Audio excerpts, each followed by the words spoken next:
Hola, soy Rafael Campaña, fundador y director de la Academia Europea de Emprendeduría Educativa. Si te sientes exploradora o explorador, si quieres descubrir los contextos educativos de diferentes países, este es tu canal.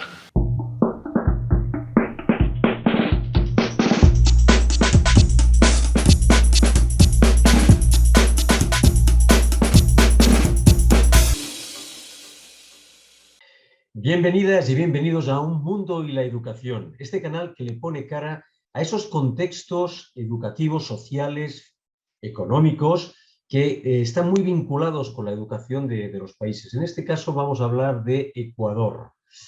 Pero antes de nada, daros las gracias a todas las nuevas suscripciones que estamos recibiendo y a los que no, os invitamos a que os suscribáis, le deis a la campanita y al like, porque de esta manera podremos subir mucho más vídeos interesantes a este canal. Vamos a dar las gracias también a todo el equipo de edición, como es David, Eva, que hacen posible que estos vídeos puedan tenerlos cada semana en el canal de YouTube, El Mundo y la Educación. Hola y bienvenidos y bienvenidas de nuevo a este segundo canal de televisión. Hoy vamos a entablar una conversación con una mujer que es psicóloga clínica, coordinadora académica del Colegio St. Patrick's School de Quito. Posee una maestría en gerencia educativa con más de 20 años de experiencia en este mundo, en este contexto educativo. Ella es Gabriela Calderón.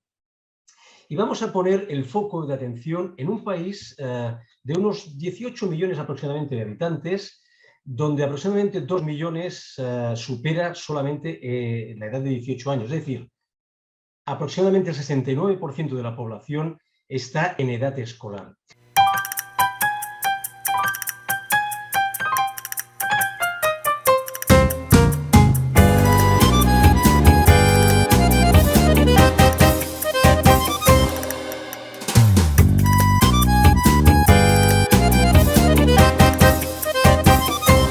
Hola Gabriela, muchísimas gracias por atendernos en este canal.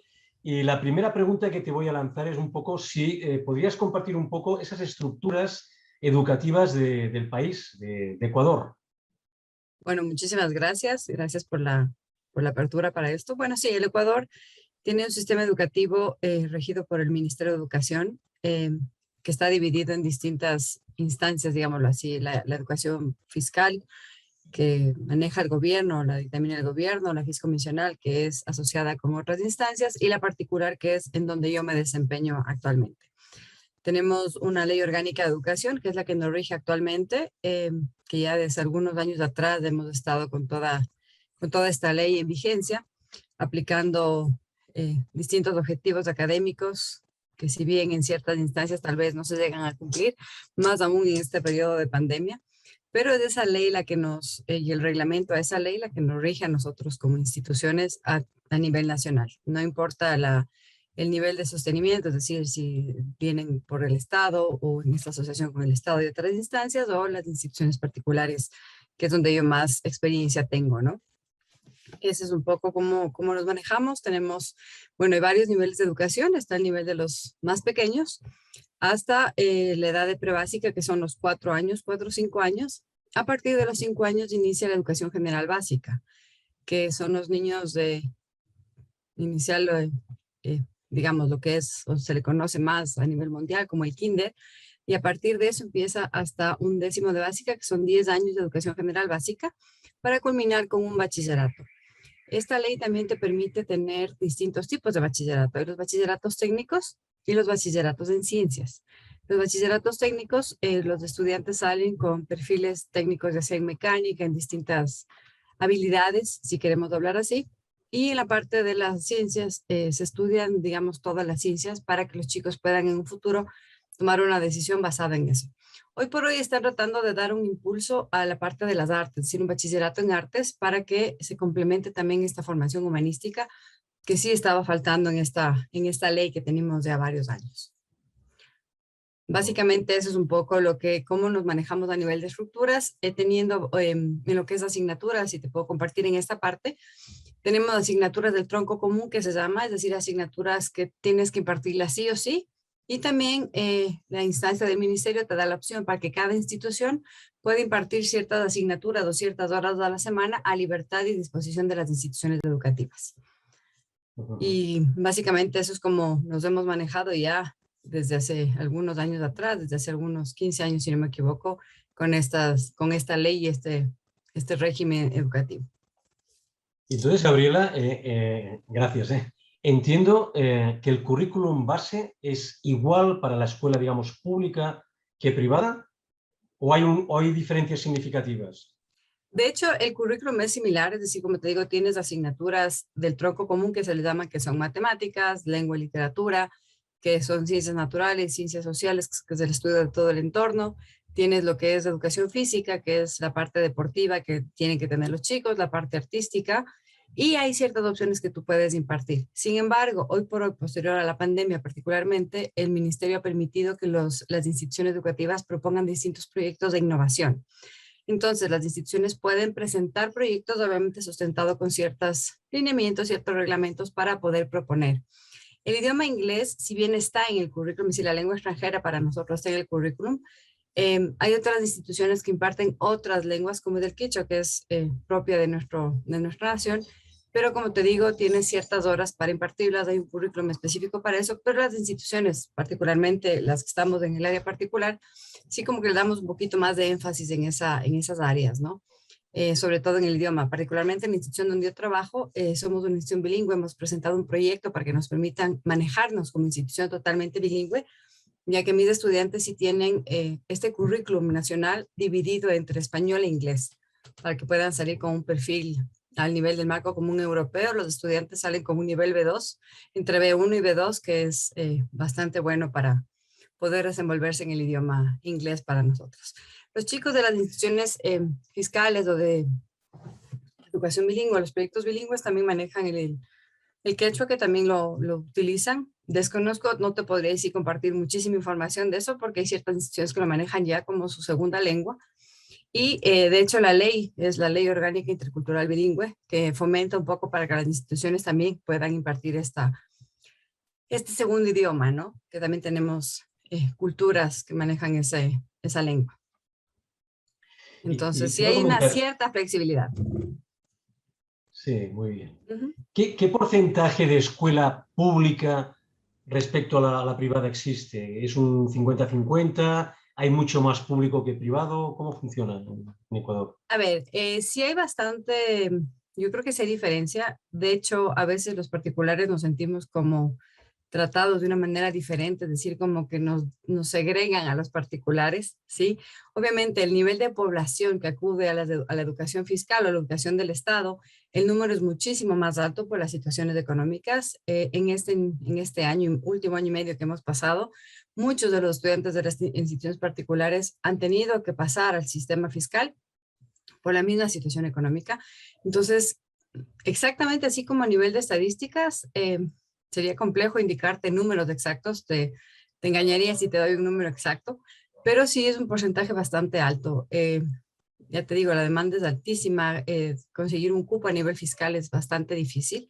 Tienen que ellos inscribirse ya en un sistema desde muy pequeñitos para poder ir, y esa transición, ya sea por movilidad, es decir, porque cambian de lugar de vivienda o porque tenemos estas situaciones, pasar al sistema fiscal es un poco complejo, pero sí, la pandemia, digamos que nos ha dado un poco de facilidad para poder acceder a estas instituciones. Y además, hay otras opciones que se han creado a partir de ahora que están ya. El homeschooling, por ejemplo, fue una de las propuestas que el ministerio ya adaptó o acopló para que las instituciones puedan ofertar en base a esta situación tan complicada que nos ha tocado vivir a nivel mundial. Y la educación a distancia también se está como dando impulso. Entonces, hay ya otras ofertas, no únicamente este sistema presencial de lo fiscal o de lo particular, y ya tienes otras que podrías irlas manejando ya a futuro, ¿no? Estamos como encaminándonos para esa nueva Ajá. vida educativa. Entonces, entiendo que también existe una oferta, vamos a llamar online, para esta EGB, ¿también? Sí, antes la oferta online, digamos, estaba más para los chicos de un bachillerato, es decir, los chicos de adolescentes, jóvenes o con rezago escolar, es decir, adultos que no han terminado el bachillerato, pero con el cambio de gobierno y con las nuevas propuestas, sí, la nueva ministra de Educación sí está permitiendo que se amplíe los servicios de educación y puedas ofertar eso. De hecho, sí hay instituciones que lo hacen, pero más a nivel particular. A nivel fiscal es un poco complejo por la parte de la conectividad de los chicos. Se ha visto a nivel de las noticias, a nivel de la realidad, es que esta parte de la conectividad de los equipos tecnológicos sí llega a ser un factor que detiene un poco la educación y sí ha generado cierto rezago escolar durante este año y medio, porque claro, nos vino en el mes de marzo, acuerdo tanto la fecha, el 14 de marzo, salimos de la parte presencial y volvimos empezamos una conectividad que no todas las instituciones estaban listas para eso. Peor en lugares, ya sea, que te digo, rurales o de campo, donde la conectividad es muy rara o muy intermitente. Veías a niños que realmente o dejaban de estudiar o tenían que una familia entera conectarse a través de un teléfono móvil. Entonces, ese tipo de factores sí genera dificultad en esta parte de la virtualidad o de la educación a distancia en la parte rural, en las educaciones fiscales de la parte de las zonas rurales. Sin embargo, en la ciudad es mucho más factible, es mucho más rápido el acceso, mucho más asequible, y eso se ha permitido que algunas familias han optado por este homeschooling o por la educación a distancia. No se diga a nivel universitario, las universidades creo que abrieron más su campo de experiencia, su campo de oferta educativa para poderlo hacerlo virtual, y eso sí se ha abierto muchísimo, tanto a nivel de pregrado como a nivel de posgrado. ¿Y qué supone para un país de casi 18 millones aproximadamente de habitantes que casi aproximadamente el 69% de la población esté en edad escolar para un sistema educativo? Bueno, yo creo que implica una necesidad de reformas importantes. Sí, este gobierno está buscando dar ese impulso, porque la verdad, creo que hace muchos años las evaluaciones que se hacían a los estudiantes nos hicieron ver que el nivel no era el idóneo. Se veían chicos ya listos para una universidad que no estaban con todas las habilidades desarrolladas. Yo creo que sí hay muchos rezagos en el proceso de aprendizaje, no como rezago escolar. Es decir, hay estudiantes que van pasando los años, sin embargo, sus conocimientos y sus habilidades no están del todo desarrolladas. Y creo que este porcentaje de población implica que el gobierno sí se vuelque al aspecto educativo, porque eso nos va a brindar personas que a futuro puedan generar un mayor desarrollo en este país. Ha habido muchísimos factores también, no solo el aspecto del desempleo en esa pandemia, sino todo este proceso migratorio que hemos vivido. Contamos con muchas personas extranjeras que también han sido parte de este sistema fiscal, de estos cupos, hablemoslo así, de estos espacios que tienen los chicos para estudiar, y sí ha saturado en cierta manera el sistema. Entonces, ¿qué genera? Genera que los docentes que están en esas instituciones manejen grupos extremadamente amplios y no se dé ese trabajo individualizado de preocuparse del desarrollo de cada uno de los estudiantes que tienes al frente.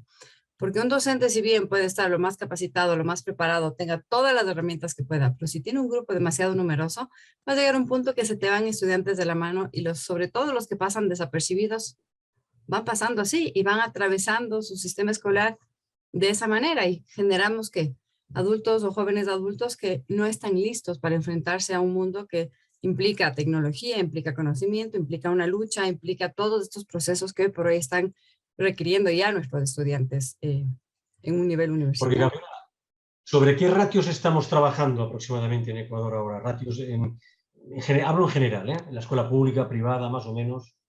Ya, a ver, hay distintas ofertas. Yo creo que en la escuela fiscal estoy hablando de un docente con 40, 50 estudiantes, que es demasiado alto, muy alto. Esto se da también a nivel universitario, que bueno, digámoslo así, en la universidad los chicos ya, ellos se preocupan de su aprendizaje, pero no es tampoco el sentido de tener una masa ahí estudiando, ¿no? Te digo porque hace algunos años fui también docente de una universidad y claro, yo tenía 50 estudiantes. Entonces era como muy complejo manejar eso, y era una institución particular. Y en la parte, en las instituciones educativas del ámbito particular, sí estamos en un range un poquito más manejable, entre 25 a 20 estudiantes por docente, incluso menos. En la institución donde yo trabajo tenemos grupos, el grupo mayor es de 20 chicos, en los más altos, en los más grandes, perdón, sí manejamos valores más altos, entre 22, 23 máximo. Y los más pequeños, más en la parte virtual, tratamos de dividirlos, de alternar horas para poder tener grupos pequeños de 12, 15 chicos y poder manejar mucho más individualmente lo que es su proceso de desarrollo. Pero ya te digo, a nivel generalizado, a nivel de la mayor población, están grupos bastante altos. Tú ves aulas llenas de bancas y la verdad es muy complejo, creo yo. Realmente hacen un esfuerzo muy grande lograr que estos chicos vayan generando conocimientos y desarrollando sus habilidades y sus competencias para futuro. Voy a hacer una pregunta que parece muy obvia, pero me gustaría que la matizaras. ¿Qué Ujú. diferencias más significativas percibes o observas entre el alumnado de la escuela pública y el alumnado de la escuela privada en Ecuador? Sobre todo, sé que parece obvia, pero... Sí, bueno, yo creo que hay muchísimos factores. A ver, tienes entornos en donde en la parte fiscal o en las escuelas públicas, de hecho, las estructuras familiares difieren mucho, las dinámicas familiares repercuten mucho y son niños que si bien tienen otras habilidades como desenvolverse solos, moverse por la ciudad de manera independiente, que si bien son chicos mucho más precavidos frente a los peligros que puede haber a los alrededores, sí son chicos que cuentan con dificultades en el proceso de razonamiento, ya dificultades en el proceso de ciertos hábitos, hablemos así, o ciertas normas culturales que les puede aportar para un proceso de aprendizaje. Y sí están en un proceso como de recibir únicamente conocimientos y no ser parte activo del aprendizaje. Es decir, reciben, tal vez llenan libros, llenan textos, y eso les impide desarrollar este proceso crítico, que es lo que nosotros en las muchas instituciones particulares estamos buscando hacerlo. Si bien son chicos capaz que no son tan autónomos, que no son tan independientes en el momento de movilizarse, en el momento de generar estos espacios de autonomía en la parte del día a día. Sin embargo, buscamos que lo sean en nuestros entornos un poquito más controlados, pero que manejen este aprendizaje de una manera más activa, es decir, que sean ellos parte activa, que sean críticos, que busquen esto. Pero creo que esto también en alguna manera estamos buscando que cambie. Como te digo, la pandemia ha traído cosas positivas y negativas. El Ministerio de Educación durante la pandemia buscó que los chicos trabajemos mucho por proyectos y nos exigieron un trabajo de proyectos, cosa que las instituciones particulares ya lo han venido haciendo desde tiempo atrás, pero para las fiscales fue como nuevo, ¿no? Que los chicos formen parte de este aprendizaje, que ellos tengan que investigar, tengan que aportar, pero también hay la otra parte, no todos podían conectarse, no todos tenían ese acceso de mantenerse cierto tiempo de horas con acceso a internet, con acceso a las sesiones. Y te digo por experiencia, también ha habido el hecho de que en las instituciones particulares los chicos llenaban guías de estudio, llenaban libros y eso era lo que entregaban a los docentes. Y no siempre lo entendían o no siempre comprendían lo que estaban haciendo, sino lo hacían de manera mecánica. Si bien la intención está en la intención y el cambio, pero en la práctica no siempre se verifica o no siempre está ahí. Mientras que en las particulares estamos como con ese afán, con ese interés de, de buscar este proceso de análisis, de que ellos realmente sean parte activa de este proceso de aprendizaje. Un poco ya me has contestado la pregunta que te voy a hacer ahora, pero yo quisiera saber un poco la percepción que tú tienes, lógicamente no conoces todas las escuelas, pero la percepción de la implicación de las familias en la educación de sus hijos. Hablo en términos muy generales. Sí, a ver, bueno, como te digo, tengo, si quieres, por referencia de otros miembros en ciertas instituciones, los padres de familia se involucran muy poco. De hecho, por la misma situación, como te digo, a veces hay familias que están desestructuradas, hay abuelitos que están a cargo de los niños o son los mismos hermanos mayores los que cuidan a los hermanos pequeños en muchas de las poblaciones de las instituciones fiscales. Entonces, claro, no hay un aporte, no hay una guía y un soporte para estos chicos y están solos sobreviviendo en este sistema educativo. En las instituciones particulares, si bien la realidad de la estructuración de la familia no difiere mucho, sin embargo, hay otros actores que pueden aportar a los chicos, como hay tíos, hay abuelos, hay incluso, tengo una anécdota. Tenemos una madre de familia que dice, bueno, ustedes se encargan con la nana es la que le va a ayudar y la nana es la que está haciendo los deberes con los chicos. Y efectivamente en las clases virtuales, que ahora, bueno, estamos un poco ya regresando a la presencialidad, pero es la nana la que está con el niño, ¿no? Entonces, ya te digo, tal vez no es la mamá por la realidad que tengan a nivel familiar, pero tienen otra persona que les está ayudando. no puedo cuestionar si está bien o mal, pero el niño tiene un acompañamiento, que es lo que ellos necesitan, sobre todo en las edades más chiquitos. Ya después, ya de más grandes, una vez que han tomado el hábito, lo hacen con mayor facilidad. Pero sí, la dinámica familiar es muy compleja. Nuestras familias, por esta misma realidad socioeconómica, ha generado mucha desestructuración, familias disfuncionales, hay realidades de maltrato muchísimo a nivel intrafamiliar y eso genera obviamente que los niños tengan un proceso psicológico que repercute determinadamente en la parte del aprendizaje. Eso, ojo, que no es que se exenta o no está libre la educación particular de estas dinámicas, también las hay y también repercute. Sin embargo, sí, las instituciones como que buscan un mayor soporte en medida de lo que se puede y en medida de lo que podamos trabajar. Y el nivel sociocultural sí te repercute en que haya una mayor receptividad. Creo yo que las personas, cuando tú llegas a un punto de dar una recomendación, una sugerencia, pueden sentir como una defensiva, estar a la defensiva, no más si no entienden el hecho de o el interés de la institución de portar sobre el estudiante. Entonces es Sí, complejo, es bien complejo esto y claro, también tienes del otro extremo. Hay papás que están ahí, hay papás que están encima de los estudiantes. Es más, en esta semana que estuvimos con los más pequeños y en un regreso de todos los días, teníamos papás que no se iban de la institución educativa, sino se escondían para verle al pequeño, ¿no? Entonces eran escondidos detrás de un basurero para verle al niño y le tuvo la consejera que salir y decir, o sea, por favor confíen, el niño no se va a adaptar si ustedes están aquí viéndole detrás las paredes y tienes esas dos esquinas del ring que dices, a ver, o sea, hagamos un equilibrio porque la verdad lo que necesitamos es que nuestros chicos puedan manejarse de manera independiente, sin sentirse solos, obviamente, pero que sientan el apoyo paralelo de sus papás o de la familia que tengan alrededor. Entonces sí, difiere mucho, pero ¿Y es lo que existen, tenemos. Gabriela, asociaciones de padres y madres en las instituciones o es una cosa como extraña? No, sí las hay. De hecho las tenemos que tener, digamos, como reglamento o como norma, pero tienen ciertas limitaciones, no son tan partícipes o tan activas. Forman parte de ciertas discusiones a nivel de planteamientos, a nivel de, te digo, de reuniones o de sesiones, forman parte de los padres de familia, de si les presentamos las propuestas pedagógicas, ellos forman parte como observadores y luego en el día a día se vuelven como conectores, si quieres, en los ámbitos sociales, ¿no? Entonces, sí hay estas organizaciones, pero hay papás que les cuesta mucho participar. El rato que tú quieres elegir, siempre suelen ser los mismos padres de familia. Esa ha sido la experiencia que hemos tenido nosotros. Como les he decir yo, escogemos democráticamente porque los papás no quieren voluntariamente decir, bueno, yo colaboro en estas actividades, pero tenemos que irles diciendo así. Y usualmente terminamos con los mismos padres de familia los años que tienen estas actividades. Claro, en estos años, este año, a ver, año 6 meses, año 8 meses que hemos estado de encierro, ha sido muchísimo más complejo. Nos hemos alejado, si queremos, de ese lado de los papás, a pesar de que hemos mantenido las reuniones a través de la virtualidad, pero sí se ha perdido ese protagonismo en el sentido de la interacción de los comités de padres que se daban aquí en las instituciones.